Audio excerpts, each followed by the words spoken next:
Birthday ko din ako from aking pusa to Pasig.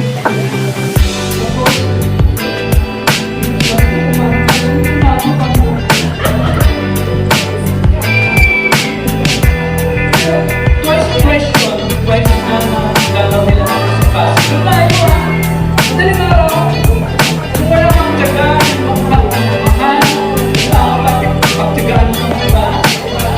Pag may natatas ako, sabi ko, kasi mataas din ang issue.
That time, ang desire ko lang talaga sa buhay, hindi pera, hindi usawa talaga. Gusto kasi, may napakwapo pa na, totoo siya.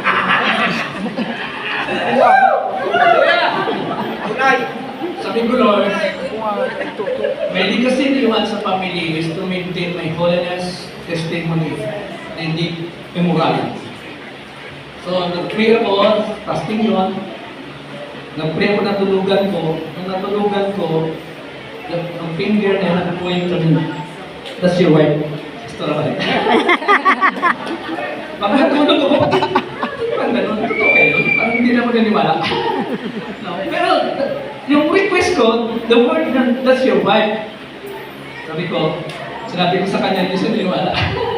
Nasa madalo yung, kahit kami, hindi siya naniwala na, guli-gulit na naniwala. Pero sinabi kay Pastora, ang style kasi ni Pastora, anong mag-request mo, inuun niya talaga yan.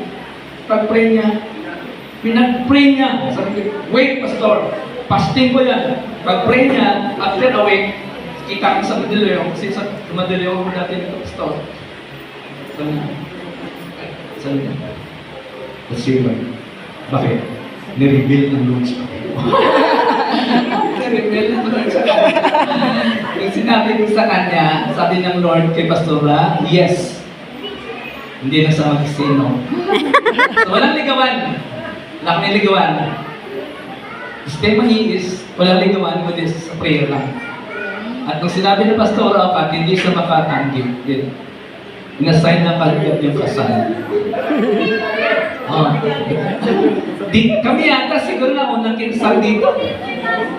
Dito sa church sa baba. Kami yung nauna ni Pastor Bayat na kinasal dito. No. Kaya sabi ni Pastor, okay, kayo talaga. Wala naman dyan kasi pag-pray ko kaya talaga parang ang honestly nga kasi noon, parang ayaw din ni Pastor pag sa akin. Hindi niya ako type. Kasi lang, nag-pray siya, talagang narinig ng Lord sa kanya at nag-serious talagang Lord. Then, saan kami dito?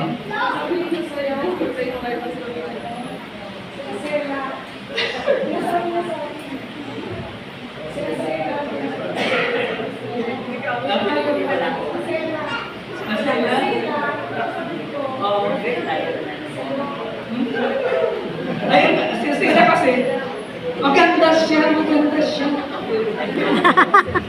Sila kapatid niya. Ayun. Eh, kaso lang yung will ng Lord, ganun yung kalooban ng Lord. Kasi yan ang gusto ni Pastor Akakobat sa akin No, kaso lang yung will ng Lord, iba doon sa ating will No, so yes, siya talaga. Then, dahil kasal kami, tumanda na ngayon kasi gano'n na at blessed by the Lord. So, kaya naman lang, sumunod na lang tayo. So, ang legacy na iwan ka, Pastor sa akin, yung pagtyaga sa panalangin sa amin, sa akin. Malamang, siguro, nung buhay pa siya, kasi bago siya medyo nawala, nagdalaw pa sa amin. Nagdalaw pa sa church. Tapos sa telephone na kami ng church.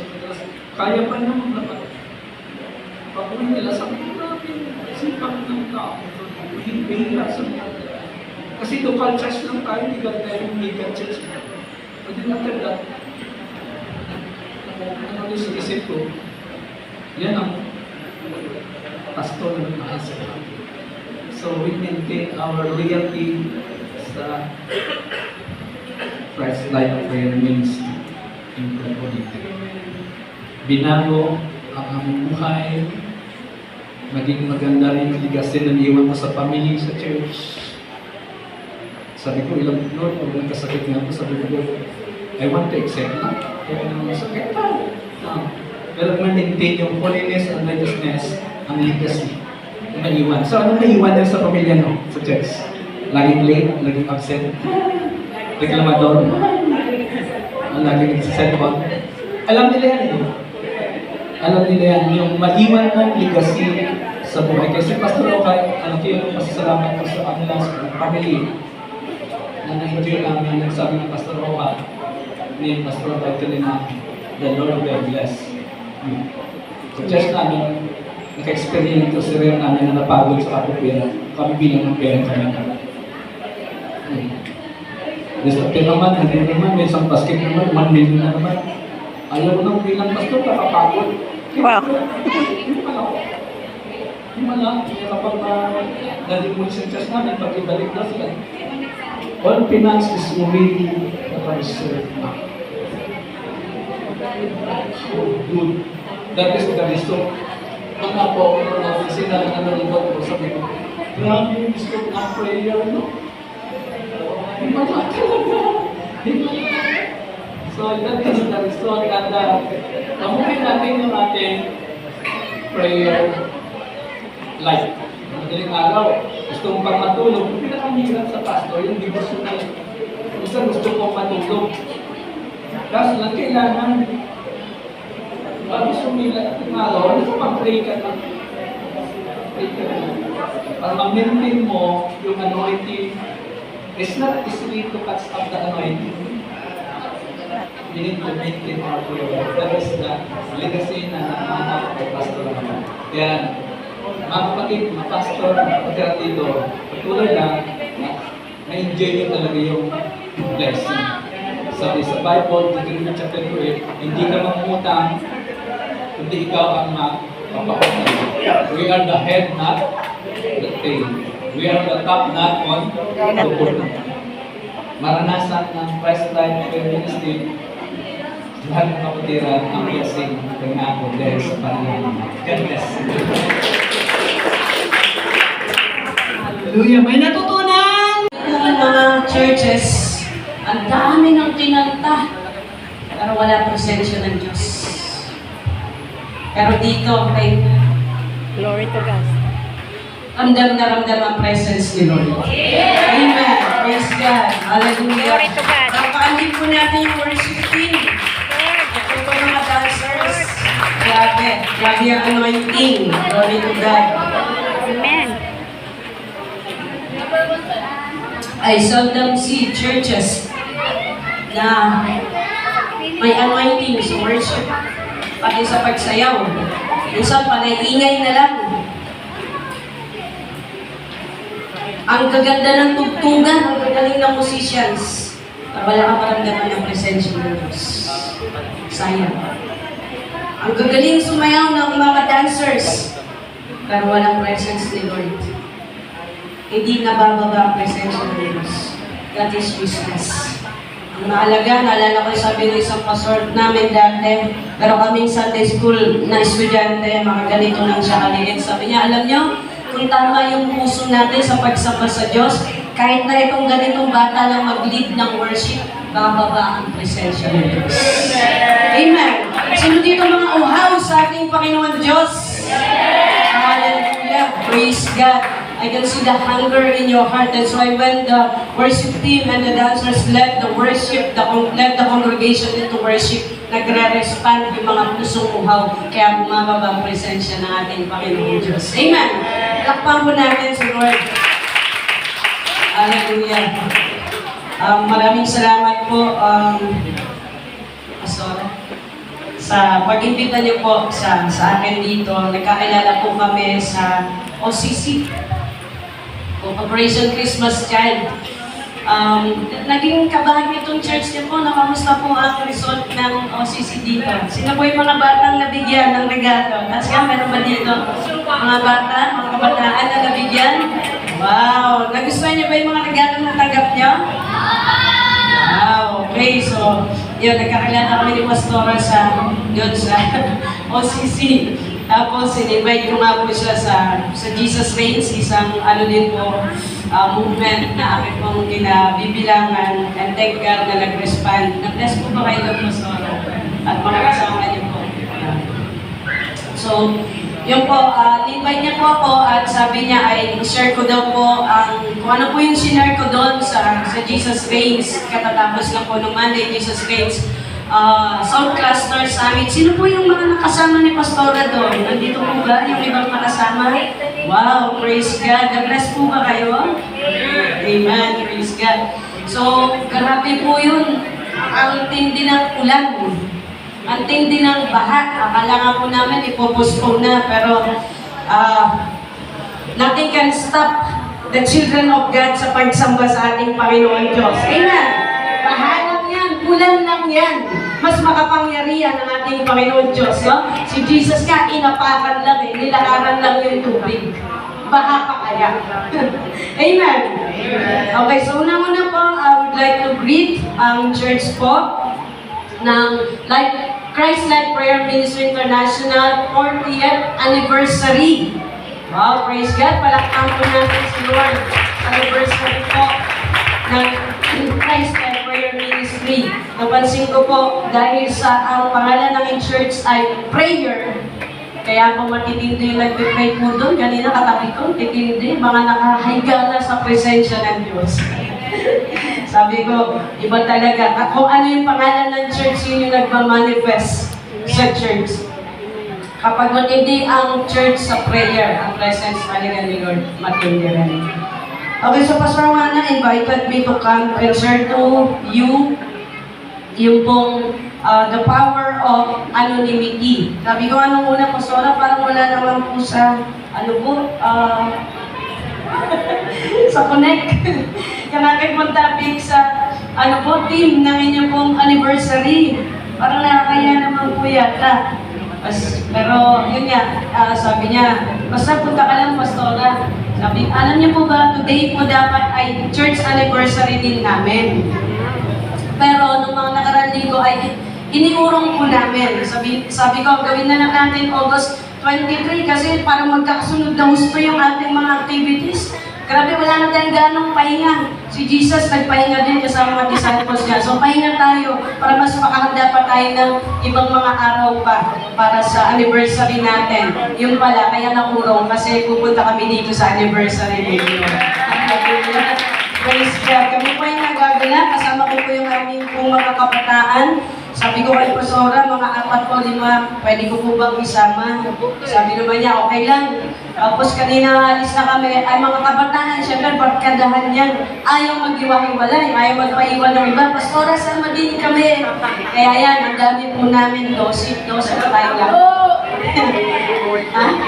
13 kami lahat. Sabi ko, sige, tara. Ay makibahagi no, sa kagalakan ng mga kapatiran natin sa Panginoon Diyos sa kanilang church anniversary. Amen. Next Sunday po, doon naman po kayo sa amin.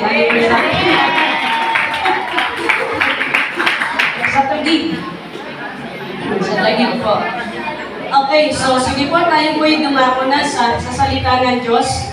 The power of anonymity. Sabi nga po ni Pastor kanina, sa Jesus Reigns po kasi yung nirepresent ko nung pumunta ako doon sa summit. At natasan po ako doon mag-share tungkol sa anonymity. Ang isa sa mga core values po ng Jesus Reigns ay anonymity. Okay? Hindi po ini-introduce ang guest speaker. Hindi po ini-introduce lahat po ng tumatayo sa harap. Kahit sino. Kahit po yung pinaka-chairman na o yung vision keeper, hindi ini-introduce. Kasi ang nais po ay pangalan lamang po ng ating Panginoong Jesus. Ang siyang maitaas, mapakangalan, at mailuklok. Amen? Kaya po sabi ko, gustong-gusto ko ang Jesus Reigns. Why? Sa dami ko po, ako yung matagal na po Christian at matagal na po nagpapastora. Sa dami po ng inatinan ko na ng mga organizations, mga seminar, conferences, lahat po ng speaker talaga ini-introduce. No? At madalas, mga 2 to 3 pages yung babasahin para sa introduction ng mag-i-speak. Kung ikaw yung susunod na mag-i-speak, parang ayaw mo na tumayo at magsalita. Maliliit ka na dun sa, ba ng introduction dun sa nauna sa'yo. Pero thank God sa Jesus Reigns, wala pong ganun. Parang bahala ka ng maghagilap, mag-research o mag-search kung anong pangalan nung nagsasalita sa harap. Ang malaga si Jesus ang napakangalan. Amen! So, palapakan po natin muli ating Diyos. So we're here to bring to you the message of God. The power of anonymity. Lahat tayo gusto natin, pero hindi ko naman sinasabing masama, no? Yung i-introduce ng guest speaker o sino man yung mag-i-speak. Hindi ko naman sinasabing masama yun. Tayo po madalas ay gusto natin, tayo yung sikat or talagang kilala tayo at nare-recognize tayo. Itong ganito, ang nag-donate nito, si ganitong pamilya. Ito, donated ito ni ganito, ni ganyan, ni ganyan. Pag hindi nabanggit yung pangalan, masama loob natin, di ba? Pag di na-mention yung pangalan natin. Kasi we wanted to be known, we wanted to be appreciated. Pero sabi ni Jesus, okay lang din naman yun. Pero kapag hindi na-appreciate o hindi nabanggit yung pangalan mo, huwag mong kakalimutan, si Jesus, alam yung ginawa mo para sa kanya. Amen. At siya yung magre-reward sa'yo. Siya yung magkagantimpala sa'yo. Mas matindi yung gantimpala na buhat sa Diyos kesa sa tao. Amen. Sabihin mo sa katabi mo, antayin mo yung gantimpala ni Lord. Amen. That is more, greater. No? Yung blessing na galing kay Lord. Lalo na hindi ka na-appreciate, binuhos mo lahat, ginawa mo lahat, binigay mo lahat, tapos na-appreciate, sama na ng puso. Pero lapit ka kayo. Sabihin sa inyo ng anak, ginawa mo yun para sa akin o para sa tao? Kaya masama loob mo, sa tao na ginawa. Pero kung para sa akin mo yung ginawa, bubuhos ang biyaya at pagpapala sa iyo. Hindi man nakita yung tao. So, palapakan natin si Lord. Hindi man nakita yung tao. Hindi man na na-appreciate. Binuhos mo na lahat. Yung sa napagalitan ka pa. Sino nakaranas ng gano'n? Napagalitan ka pa. Imbis na i-appreciate ka. No? But then again, alam mo ba natin that there is power in anonymity. Anonymous, unknown, hindi kilala kung sino nag-donate, sino nagbigay, Sino yung tumulong? Sino yung nagsalita, grabe ka-anointed? Sino yung kumanta, nag-antindi ng anointing? Sino yung nag-pray, grabe yung presence of Lord? There is power in anointing. May kapangyarihan po sa pagiging unknown. Tingnan po natin in the book of Samuel, 1 Samuel chapter 16. Sa buhay po ni David, kung paano po siya pinili ng Diyos. 1 Samuel chapter 16, ang sabi po diyan, fill your horn with oil and be on your way. I am sending you to Jesse of Bethlehem. I have chosen one of his sons to be the king. So si God, inutusan niya si Prophet Samuel to go to, saan po? Saan? Sa Bethlehem. Yan, tinatanong ko po kayo para alam kong busy pa kayo. Kasi holy hour ngayon, tapos usog pa. Diba? Baka patulugan ninyo ako. Okay, so the Lord commanded Samuel, Prophet Samuel, to go to Bethlehem to anoint a king. Sabi ni Lord, may bagong hari akong itatalaga. Pumunta ka sa Bethlehem. Punta ka sa bahay ni Jesse. Isa sa mga anak niya, i-anoint mo bilang hari. So that was the mission na binigay ni God kay Prophet Samuel to anoint a king. The problem, the king to be anointed is unknown. Anonymous, sinabi na doon sa house ni Jesse, isa sa mga anak niya. Ang daming anak ni Jesse. Sino kaya doon? Parang instruction ni Lord sa kanya, invite Jesse to the sacrifice and I will show you what to do. You are to anoint for me the one I indicate. So, i-indicate naman pala ni Lord sa kanya kung sino yung tao na yun. No? So, mahalaga lang, clear ang pandinig, matalas ang pandinig niya sa tinig ng Diyos so that pag sinabi ni Lord, ayan na yun, in-indicate na ni Lord, alam niya na yun na yung i-anoint niya. So, sa ating po mga buhay, mahalaga po yun, marunong tayo makinig sa tinig ng Diyos. Amen. Kasi kapag sa sarili lang po natin, sarili natin wisdom, sarili natin talino, galing, lakas, madalas papalpak tayo. Madalas napoprostrate tayo. At dito tayo madalas napapalo. Maraming pera nasasayang, energy, time nasasayang kapag walang clear instructions from the Lord. Dapat po hasain natin yung spiritual na pandinig natin so that we can hear clear instructions from the Lord. So that when we go, nakakatiyak tayo, bullseye. Hindi magbilintis. May hit natin yung target natin na pinapagawa ng Diyos sa atin. Walang pagod. Walang sayang. Masaya tayo. Mabilis ma-accomplish ang pinapagawa ng Diyos sa buhay natin. Amen po ba? Amen. So, yun po yung ginawa ni Samuel. Samuel did what the Lord said in verse 4. Then he consecrated Jesse and his sons and invited them to the sacrifice. Lahat ng anak, inimbita. No? At dun sa lugar na yun, kinonsecrate niya. When they arrived, Samuel saw Eliab and thought, surely the Lord's anointed stands here before the Lord. Nakita niya si Eliab, yung panganay ni Jesse, sabi niya, wow, ang gwapo, ang tangkad. Marahil, ito na yung pinili ng Diyos. Sounds familiar? Familiar na kwento na po sa atin to. 40 years na po in your church. I think, baka 100 times nyo na po ito nabasa sa Bible. Amen?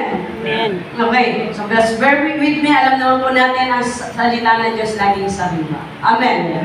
Lagi po may fresh revelation si Lord. Basta bukas ang puso natin. Merong bagong ipapahayag ng Diyos sa ating mga buhay. Amen.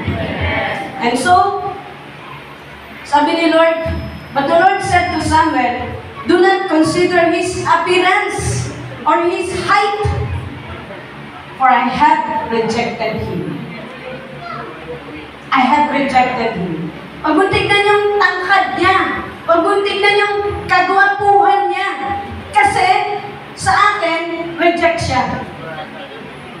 Reject siya. Gwapo, matangkad, pero reject. Yung mga gwapo at matangkad na dito. Hindi naman reject ni Lord yan. Nandito sa church, kaya ano yan. Hindi reject yan. Amen. Make sure na huwag matangkad, pero hindi reject ni Lord. Amen. Pogi, presence of the Lord inside. So the Lord, sabi niya, the Lord does not look at the things people look at. No? Tayo mga girls, wow, siya na kaya. Wala pa naman mga kabataan dito. Ang tangkad, siya na. Siya na si Mr. Right Man. Parang sabi ng Lord, do not consider his appearance or his height or have rejected him. The Lord does not look at the things people look at. People look at the outward appearance, but the Lord looks at the heart. Amen. Tayo madalas ang tinitignan natin ang tao, tinitignan yung panglabas. Uy, mayaman, wow, gwapo, wow, sexy, ang ganda. Wow, mukhang matalino. Salamin, matalino to. Wow, may sasakyan. Oh, mayaman. Siguro, ito na yun. At asikasuhin natin ang gusto, pakikipagayan at ang talagang lalapitan natin ang gusto. Sabi ni Lord, people look at the outward appearance, but the Lord looks at the heart. Amen. Buti na lang si Lord sa puso tumitingin. Buti na lang, sabi mo sa kakabay mo, buti na lang. Buti na lang. Buti na lang talaga si Lord sa puso tumitingin. Dahil kung hindi, siguro dami reject sa atin. No? Kaya ko, reject siguro, mas malit ako. Parang maraming reject sa atin kung sa outward appearance titingin sa Lord. Pero buti na lang sa puso siya tumitingin. Praise God. Sabi mo sa katabi mo, may pag-asa ka. May pag-asa ka. May pag-asa. Kasi si Lord sa puso tumitingin. Amen. The question is, kamusta ba puso mo? Kamusta puso mo ngayon? Si Lord pa bang tinitibok ng puso mo? Si Lord pa bang tinitibok ng puso mo? O baka ang panay-tibok na ng puso mo ay yung crush mo, yung jowa mo, o yung wala nang ibang tinibok yung puso mo kundi yung asawa mo. Naset aside na si Lord. Sabi nga kanina sa church namin, ilan lang naman yung married doon. Sabi ko, number 1 dapat sa buhay mo, number 1, in love ka kay Lord. Pangalawa lang yung mister mo, o yung business. Isip yung iba mo, pangalawa lang. Oo. It is God who instituted marriage. It is God who ordained marriage. And so therefore, hindi pwedeng pangalawa lang siya. So dapat yung number 1. Kung parehas kayo na number 1 si Jesus nyo, mas maayos ang relationship. Amen. Mas magiging understanding, loving, harmonious ang relationship ninyong mag-asawa kapag parehas na si God ang number 1 sa buhay. Pangalawa lang ang iyong partner. Amen. Tahimik na po ang mga married dito. People look at the outward appearance, but the Lord looks at the heart. Mga kabataan, taas yung kamay mga kabataan na nandito. Taas ang kamay mga kabataan. At yung mga piling kabataan. Okay. Again, the question is, kamusta ang puso mo? The Lord looks at the heart. He looks at our heart. But the question is, kamusta puso mo? Ang Diyos pa ba tinitibok ng puso mo? O mas itinitibok na niyan ang kung ano-anong bagay, kung sino-sinong tao. Dapat si God pa rin yung tinitibok ng ating puso. Number 1 na tinitibok ng ating puso. We can feel the heartbeat of God. And when God hears our heartbeat, ang naririnig niya, Jesus, Jesus, Jesus. Ang naririnig ni God na tibok ng puso natin, Yahweh, Yahweh, Yahweh, Yahweh, Yahweh. Every heartbeat ng puso natin, ang tinitibok si God. At kapag yun ang tibok na ating puso, na-attract ang presence ni Lord sa atin. Kaya di ka na mag-pray ng blessing. Na-attract ang blessing sa'yo. Na-attract ang presensya ng Diyos. Di ka na magpakahirap-hirap matagal naman ang presence ni Lord. Hindi. Attracted si Lord sa'yo. Kaya ang daling bumaba ng presensya ng Diyos sa'yo. Amen. Kasi ang tibok ng puso mo si Lord. Amen po ba? Amen. Mahina. Si Lord pa ba ang tinitibok ng puso mo? Si Lord pa ba ang tinitibok ng puso mo? Hallelujah. Praise God. Palakpakan natin ating Panginoon Diyos. Jesse had 7 of his sons pass before Samuel, but Samuel said to him, "The Lord has not chosen this." Hindi pinili ng Diyos ito. 7 na lahat yung dumaan sa harapan ni Samuel. Sabi ni Samuel, "Teka lang. 7 na ito lahat. Asan yung i-anoint ko?" Ayun na yung lahat na nandun na present. Pero para yung narinig ko, ang sabi ni Lord, punta ako sa house ni Jesse, at isa sa mga anak niya, i-anoint ko as king. Eh wala na. 7 itong nakapila. 7 itong kinonsecrate ko at inimbita ko kasi sabi ni Jesse, ito yung mga anak niya. Pero hindi ako nagkamali eh. Alam ko clear yung instruction na narinig ko from the Lord. Sabi niya, Jesse, wala na ba ibang anak? Doon lang naalala yata ni Jesse. Ay, oo nga pala, meron pa pala ko isa pang anak, si Bunso. Sino mga Bunso dito? Ayan, minsan nakakalimutan si Bunso. Sabi niya, meron pa pala akong anak, si Bunso. Kailangan bata pa niya.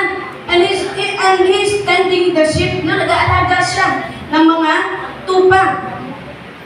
Ang sabi sa isip-isip siguro ni Samuel, bakit wala siya dito? May anak ka pa pala. Bakit ito lang nandito? Ang sabi ni Samuel, ipatawag, dali!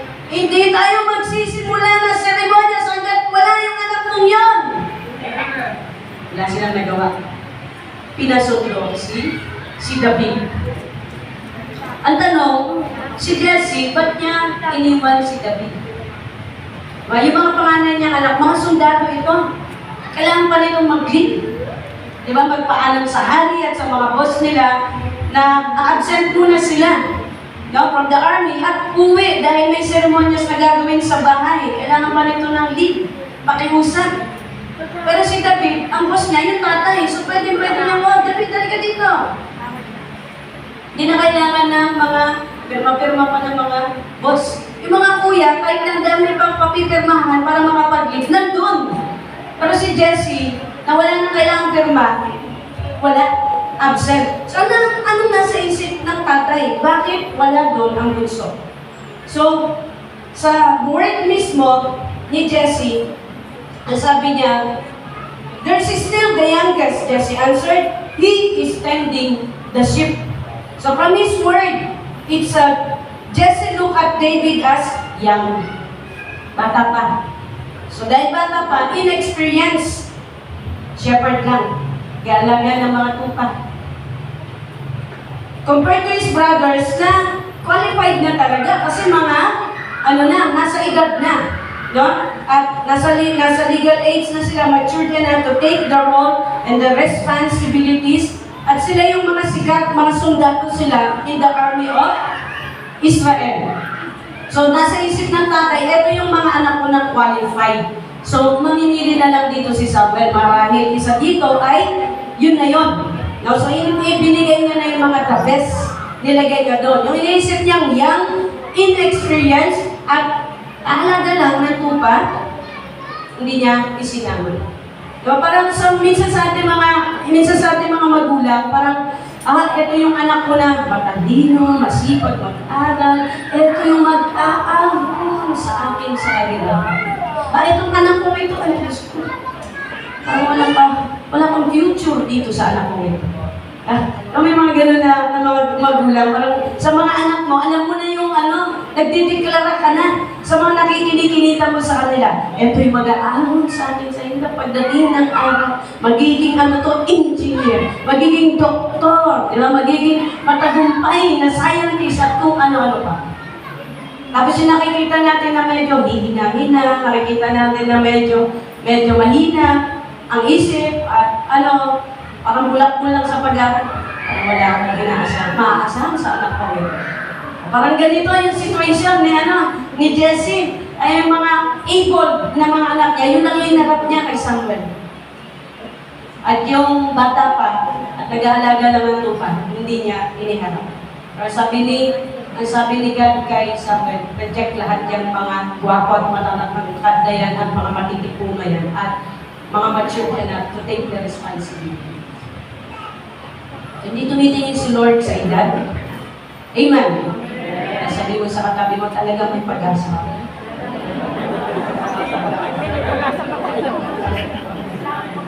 Maraming soul ang madalas ng bahay. Tinan po natin itong isang nasabi ni Jessie na he's tending the sheep. Siya ay nag-aalaga ng tupa.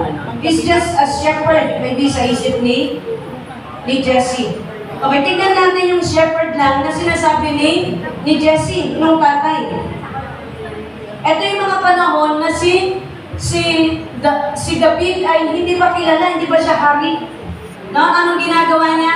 Again, nagpapastol ng mga tupa. Hindi siya kilala. Walang standing ovation sa kanya. Yung mga pinatay niya ng mga lion and bear, walang trending. Walang trending yun. Hindi siya sumikat doon. Hindi kagaya ng mga kapatid niya, sikat ng mga sundalo. Mga gwapo kasi pati, mga matitipuno. Pero during this time of anonymity, mga panahon na hindi kilala si David, ito yung panahon na kung saan hinubog siya ng Diyos. Hinulma siya ng Diyos. Hinulma siya para magkaroon ng shepherd heart. Kasi nga nag-aalaga ng tupa eh. Itong isang tubo ko, ito makulit to, laging nandoon. At ka nga dito. Di ba? Meron shepherd staff. Di ba? Ay, itong tupa ko, ito, ang takaw-takaw, laging gutom. Dadali niya doon sa maraming damo. Ito naman laging uhaw. Sobrang likod kasi, kaya laging pawis na pawis. Kaya, dadali niya lang sa batisan. Ito laging may sakit. No? Lagi may sakit, so, aalagaan niya, gagamutin niya. So ito po, during this time na hindi pa siya kilala sa bansang Israel, hindi nga siya gaano pinapansin, mas pinapansin yung mga kapatid niya. Sino nakaka-relate? Yung gano'n, no? Mas pansin yung mga kapatid niya kaysa sa'yo. Ikaw lagi mo sa santabi. Hindi mo nagmamalaki ng magulang. Ang napagmamalaki, yung lagi may honor. Ikaw, takwak honor. May tapak honor. So, during this time, hinulma siya ng Diyos to have a shepherd heart. Kasi alam ng Diyos, darating ang araw, kakailanganin niya yun. To lead, to shepherd the whole land of Israel. The whole nation of Israel, kakailanganin niya yun na meron siyang caring heart, loving heart. Kung paano niya inilid as a shepherd yung mga literal na mga tupa, alam ng Diyos na darating ang araw, magiging hari siya, kailangan niya na merong shepherd heart to care and to love to care and to love the people of Israel. Amen. So during these days, those years ng anonymity, hindi siya kilala. Nandun siya sa bulubundukin o di kaya doon sa parang nag-aalaga ng mga hayop. Those years, ang formative years niya kung saan tinuruan siyang maging brave warrior. Amen.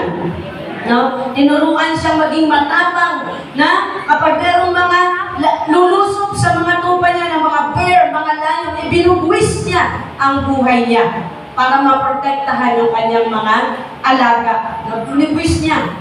At thank God, sa tulong ng Diyos, marami napatay niya ang mga bear, ang mga lion, pero hindi nakita yun ng tatay niya.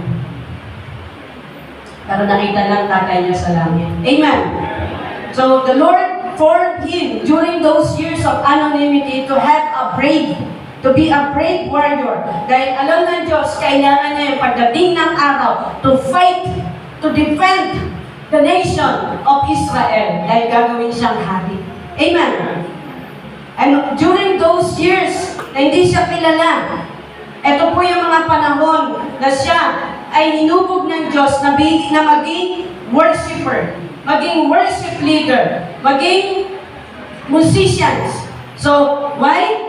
To be a worshiper, alam ng Diyos that He would be needing this to be able to establish the presence of God in His nation. Kasi yun yung kailangan nila para magtagumpay talaga sila sa lahat ng mga atake ng kaaway sa kanila. It is the presence of God in His nation that protects them from every attack of the enemy. Alam mo yan, parang na-imagine ko lang. So habang kaharap niya yung mga tupa niya, ang ginagawa ni David, no? Kumakanta siya, kaya nagtutugtog siya ng lyre at napakarami na compose ng mga kanta, the book of Psalms. No? Alas lahat po yan ay compose niya. Habang kumakanta siya, sabi niya doon sa mga tupa niya, halikayo dito! Lilig siya ng worship. Okay na ba itong tinutugtog ko? Sabi siguro nung mga tupa, yung iba, reject, di ba, okay pa yan, ano pa, pwede pang ayusin. Kanta na naman siya, tugtog na naman siya. Ito, okay na ba to? Sabi nung iba siguro, naririnig din, mga ganon, ang mga kausap ni David. So nung nagtutugtog siguro siya, tinukupos niya, as the deer panted for the water, so my soul longed after thee. Sabi nung deer,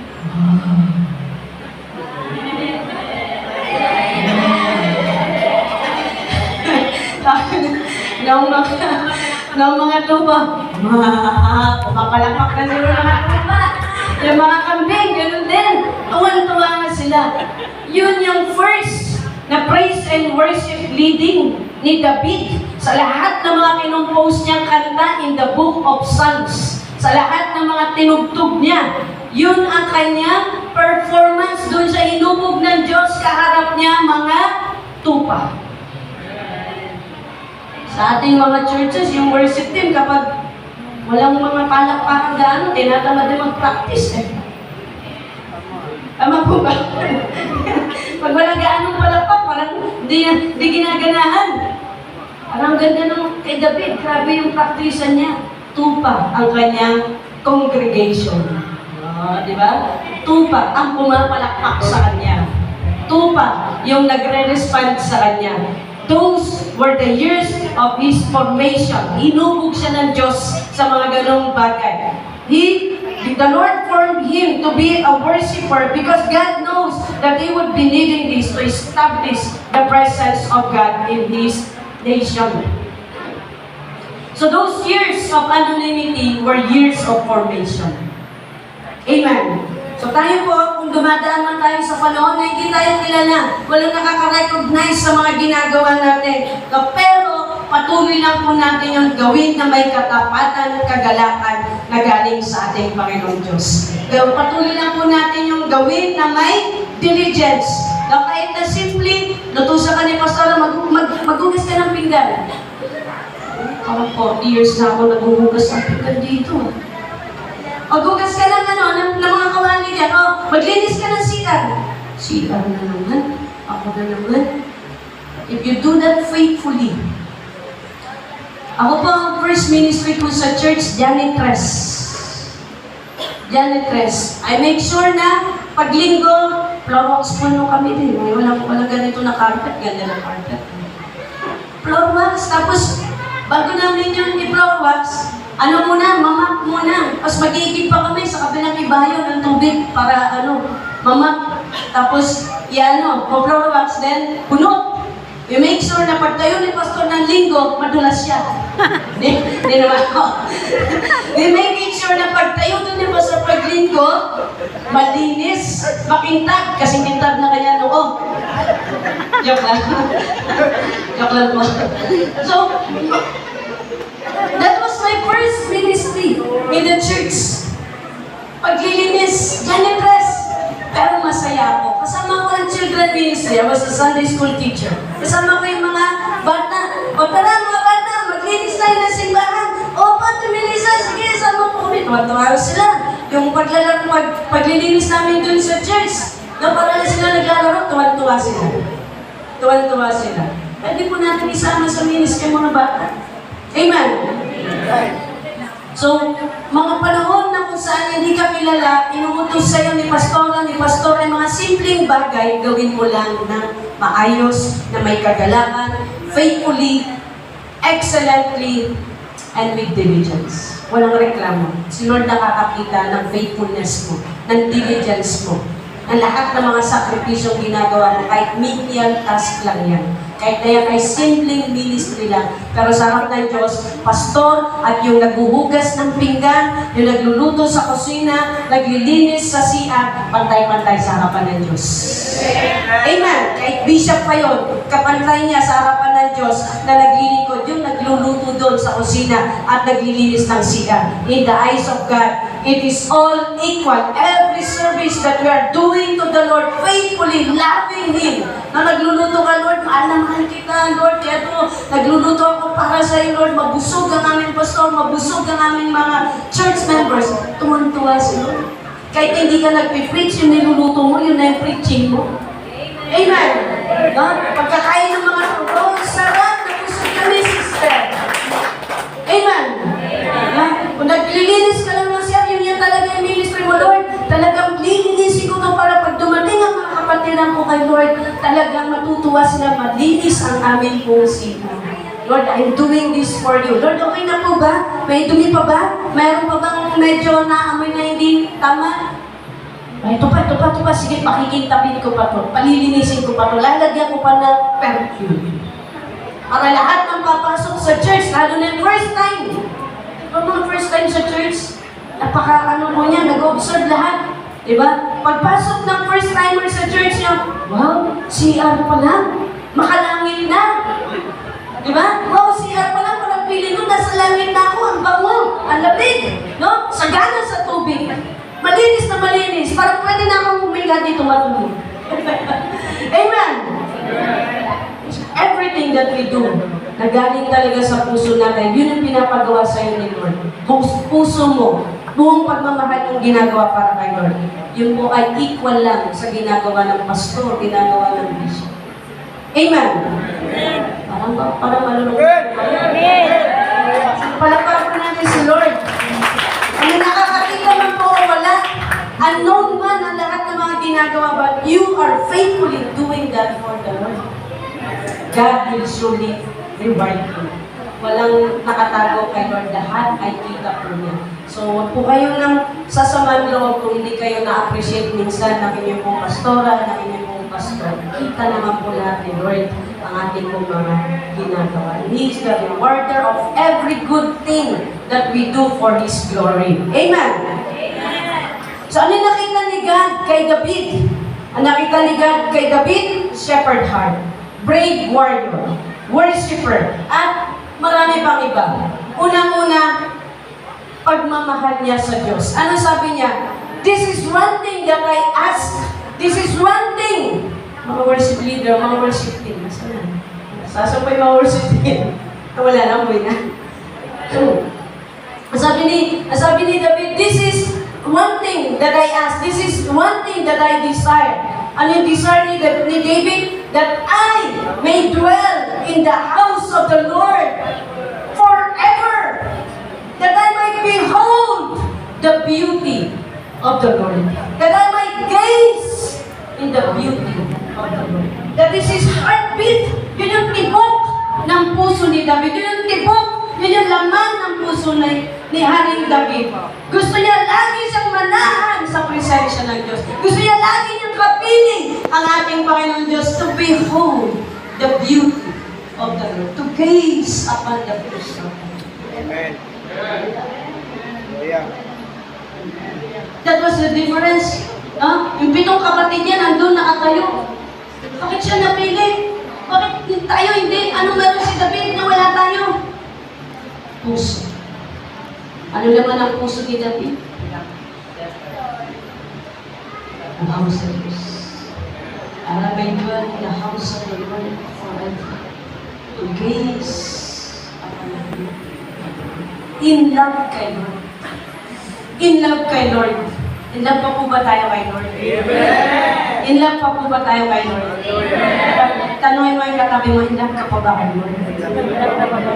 In love ka pa rin ba kay Lord? In love ka pa rin ba kay Lord? Again, si Lord pa rin bang tinitibok ng puso mo? Hallelujah. So people look at the outward appearance, but the Lord looks at the heart. Hindi man kita ng taong kahalagahan mo at kakayanan mo, pero kita ng Diyos ang lahat ng yan. Amen. The anonymous king was anointed in verse 12. So he went for him and had him brought in, and he was glowing with health and had a fine appearance and handsome features. Gwapo din si David. Then the Lord said, "Rise and anoint. This is the one." Sabi ng Lord, yan na. Yan ang pinili ko. Sige, i-anoint mo na yan. Amen. Again, ang Diyos sa puso tumitingin. Ang sabi dito, hindi pinili ng tao, hindi inimbita, hindi ni-recognize ang maging sariling ama. Ngunit ang Diyos ang nag-imbita. Ni-recognize ng Diyos at pinili ng Diyos. Hindi ka man pinili ng tao, ang Diyos ang pumili sa'yo. Amen! At kapag ang Diyos ang pumili sa'yo, walang makakahadlang! Walang makakahadlang! Pinili ka ng Diyos! Mahal ka ng Diyos! Hindi kailanman magbabago ang pag-ibig ng Diyos sa'yo. Ang pagpili ng Diyos sa'yo. Verse 13, so Samuel took the horn of oil and anointed him in the presence of his brothers. And from that day on, the Spirit of the Lord came powerfully upon David. And Samuel then went to Ramah. At sa mga ibang mga chapters na after na na-anoint si David, ang sabi ng salita ng Diyos, in everything, no, he did that pertains to David, he had great success because the Lord was with him. After he was anointed, ang pinili na ng Diyos, nilangisan na ng Diyos, in everything he did, he had great success because the Lord was with him. Anong susi ng lahat ng mga tagumpay ni David? Lahat ng ginagawa niya may tagumpay. Ano ang susi?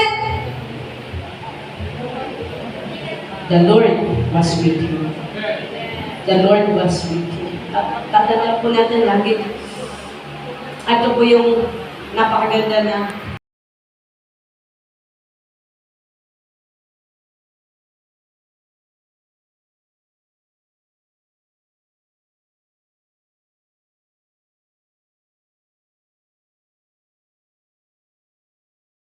sila nagtyaga ng buong puso, buong lakas, ibinuhos nila ang mga dekada ng kanilang buhay para sa iglesia ito, para sa kaharian mo. Lord, right now I pray and I declare, Lord God, from this time forth, dalangin ko, Panginoon Diyos, that they will be renewed, Lord God, in their strength. Lord, renew their strength. Grant them a seeing eye, a hearing ear, a heart, Lord God, that perceives your heart, your word, a mind, Lord God, that receives understanding, the mind of Christ. Lord, that every footstep, Lord, na kanila pong ihahakbang, directed by you. Directed by you. Lord, let there be a great outpouring of your Spirit upon their lives, a new, a fresh. Let them feel your very presence. Let them feel your very presence upon their lives right now. Lord, as they lift up their hands towards you. Salamat, Lord, sa 40 years na paglilingkod. Salamat, Panginoon Diyos, sa ilang dekadang pagbibigay nila ng kanilang buhay, ng kanilang oras, ng kanilang mga resources, ng kanilang lakas para sa iyo, para sa iglesia ito. Lord, right now, dalangin ko po, Panginoon Diyos, let the gates of heaven be open right now and release, Lord. Release, Lord God. Release right now the reward na inilaan mo para sa bawat isa sa kanila. Let them receive their due reward sa oras na ito. All those years of prayers, all those years of tears, of sacrifices, of longing for more of you, of giving up so many things just to obey you, just to follow you. Ibinuhos ang lahat para sa iyong iglesia, para sa iyong mga anak, para sa iyong kaharian. Lord, right now, let them be rewarded in that 40 years of service for your glory. Thank you, Lord. Thank you, Jesus.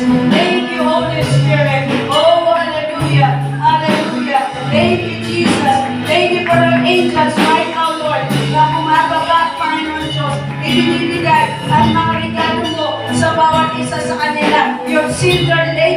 You have seen your time. You have done a sacrifice for your glory, for your church, Lord, for your kingdom. But right now, let all the blessings that you have intended for them, that has their name on it, Lord God. Right now, let all those blessings, Lord, maging ang mga nakangalwa na blessings na hindi nila nakuha, Lord, mga nakangal na blessings na nabinbig, Lord, right now, I pray, oh God, that let it be released in the mighty name of the Lord Jesus Christ of Nazareth. Thank you, Jesus.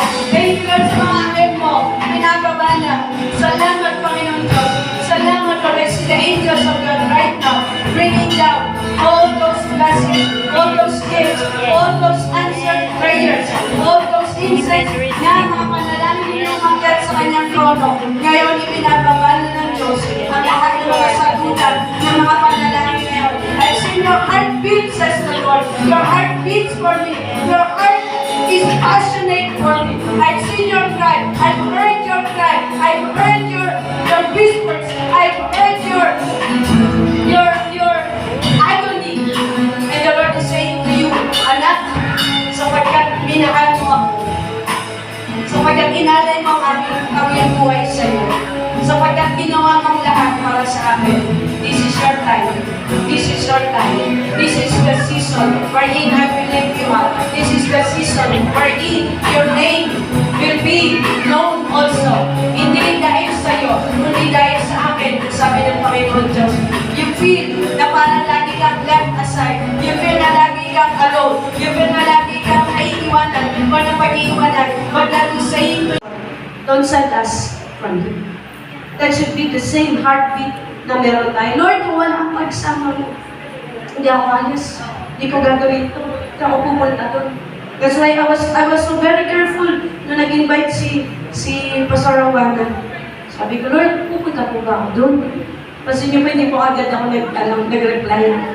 Kasi nagsisik ako kay Lord. Sabi, Lord, kalooban niyo po ba na ako'y pumunta doon? So, talagang binabad ko sa prayer, Lord. Anong oras na yun? So, parang ilang lang, kailangan ko na sumagot ng oo o hindi. Talagang seeking the Lord, Lord. Kung kalooban mo yung pupunta ako, just say the word. Kung hindi, walang problema, Lord. Hindi po ako pupunta. Ayaw ko pupunta sa lugar mo, saan man, na hindi mo ko pinapapunta. Sayang ang pagod, sayang ang pera, sayang ang oras, sayang lahat. Delikado ka pa. Kasi hindi ka nung pinapapunta doon. Sabi ni David, ang sabi ni salita ng Diyos, and David became famous after he returned from his striking down 18,000 Edomites in the valley of Saul. In 1 Corinthians 14:7, so David's fame spread throughout every land, and the Lord made all the nations fear him. Yung anonymous na shepherd lang, nung inanoint ni Lord, may sinakita ni Lord yung puso. Yung mga panahon na anonymous siya, hindi nagreklamo. Sunod lang ng sunod, obey lang ng obey. Soaking in the presence of God. Loving the Lord. The one thing that I desire, one thing that I ask. Samuel kanina. 13 yun kanina. Samuel 13. Ito kasi pang-cross. Ayan. I have hidden your word in my heart that I might not sin against you. Create in me a clean heart, a pure heart. Restore unto me the joy of my salvation. Take not away thy spirit from me. That was his heartbeat. The heartbeat of David's heart. Yung anonymous na tao, inaas ng Diyos, naging famous. Naging famous. Yung anonymous na tao, nakita ng Diyos ang puso. Inanoint niya, pinili niya, naging famous. The power of anonymity. The power of anonymity. The power of anonymity. Amen. Hindi ka man kilala sa ngayon. Wala mo nakaka-recognize sa'yo. Hindi ka man pinapalakpakan ng taon, hindi ka man pinapasalamatan. Pero alam mo, may pinapagawa ang Diyos sa'yo. at ginagawa mo ito ng may katapatan, na may pagmamahal kasi in love ka kay Lord, sinasakripisyo mo lahat, binibigay mo yung oras mo, lakas, lahat kasi love na love mo si Lord. At love mo rin ang church mo. Sino nagmamahal dito sa church mo? Amen. Love mo ang iyong pastora, love mo ang iyong pastor. And that's why you are very willing to give everything, to sacrifice everything because of your love to God. Nakikita yung lagos. At siya'y magtataas sa'yo. Amen. Siya'y magtataas sa'yo sa tamang panahon. So itong panahon na ito, ano nga yung mga pinagdaraanan mo, so just go through the process. Just continue serving the Lord, loving the Lord, being in love with Him. Amen. And your time will come. Darating at darating din yung season mo. Darating at darating din yung panahon na kung saan ikaw ay i-elevate din ng ating Panginoon Diyos. Amen! Palapakan natin ating Panginoon Diyos. So the anonymous king became famous. So that is the power of anonymity. Pagkita ng Diyos, handa ka na-form ka na-mold ka na, you're now matured enough to take the responsibility, the role. Na walang ibang nais mo may taas, kundi ang Panginoon Diyos. Hindi ang sarili mo, hindi ang galing talino mo o kung ano ang koneksyon mo, kundi walang iba kundi siya. That's the moment. Ang sasabihin ni Lord, time's up, ikaw na. Take the lead, take the role. Amen. Pagpahan natin na ating Panginoon Diyos. God is the one who will anoint you sa mga responsibilities na ibibigay pa sa iyo ni Lord. Hindi po tumitingin si God sa edad na kahit na senior citizen na, sa gusto pa maglingkod kay Lord, walang retirement kay Lord. Amen. Walang retirement kay Lord, only refirement. Kailangan ma-refire lang yung apoy. Amen. Walang retirement kay Lord, doon na tayo lahat sa langit. Doon ang retirement. Amen. Sabi ko, kausap ko kanina si Pastor, parang sabi ko, Pastor, ano na po nangyari kaninang umaga habang wala po kami? Nag-share yung mga dati.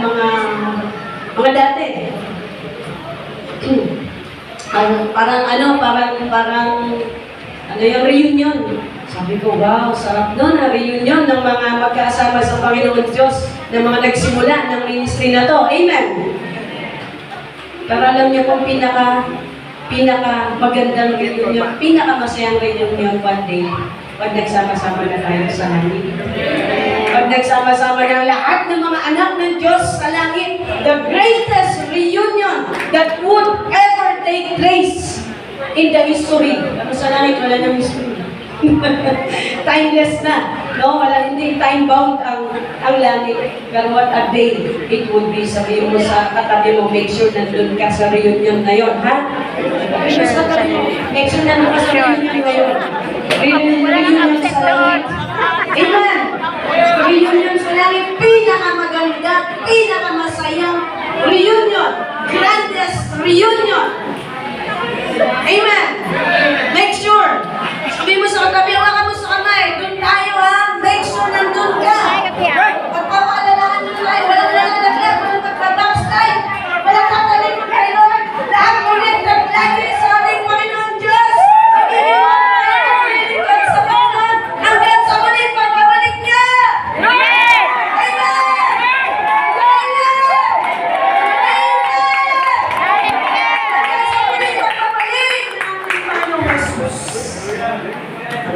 Pagbabalik mo, we will still love you. Dedicate our lives to you. Amen. Make sure hindi lang ikaw pati anak mo, ako mo. Hanggang sa anong generation pa yun.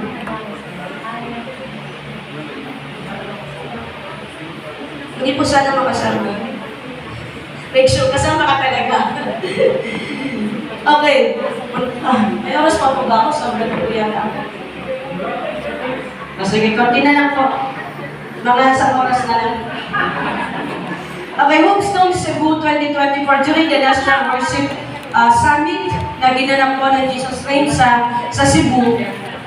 Ito po yung 2024. Ang team po ay God's Greater Glory. Ngayon po ay spiritual insight yung team. So kami po ay pumunta sa Cebu para matelo National Worship Summit. Masarap po mag-worship kay Lord kaya kahit na malayo yun, talagang dinadayo namin. No? Lahat po ng mga coordinators ng buong Pilipinas na Jesus Reigns nagsasama-sama po dyan. Once a year. Para mag-worship kay Lord. So during that time, ang team po ay God's Greater Glory. Sabi po nung vision keeper na nag-share nitong work na to, sabi niya, yung point niya, may point 1, point 2. Ang pinaka